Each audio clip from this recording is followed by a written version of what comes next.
স্বাগতম জানাচ্ছি চ্যানেল আলতু ফালতু নিউজ।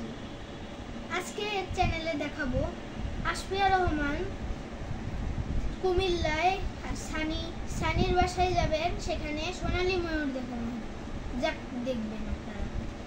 ফিরছি আমরা সেখানে, তো এখানে যাচ্ছি। তো আমরা চলে এসেছি আসফিয়া রহমানের কাছে। আসফিয়া রহমান, আপনি এখন বলুন সে কোথায়? আমি এখন বর্তমানে তার বাড়ি কুমিল্লায় আছি। সে একটি সুন্দর ময়ূর, সোনালী ময়ূর পালে। তো আমরা এখন তার কাছে ফিরে যাচ্ছি। আসসালামু আলাইকুম। ওয়ালাইকুম আসসালাম। এটি কি আপনার ময়ূর? জি।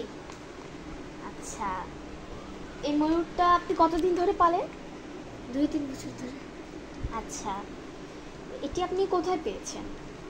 এটি আমার একটা ময়ূর ছিল, বড় মা ময়ূর।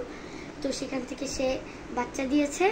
বাচ্চা দেওয়ার পরে ওই মাটাকে মানে বিড়াল ধরে নিয়ে গিয়েছিল আর কি। তারপরে এই ছোট বাচ্চাটি আমি ছোটবেলা থেকেই পেলেছি। আচ্ছা, আপনার ময়ূরটা আমরা দেখতে পাচ্ছি অনেক সুন্দর একটা ময়ূর, একদম পুরো সোনালী কালার, পাখনা দুটো সব, কোথাও কোনো মানে এক্সট্রা রং নেই, একদম সোনালী একটা ময়ূর দেখতে পাচ্ছি। তো আপনি এটা ধরেন।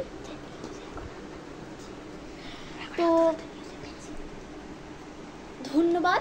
এখন আমরা আলতু ফালতু নিউজে ফিরছি।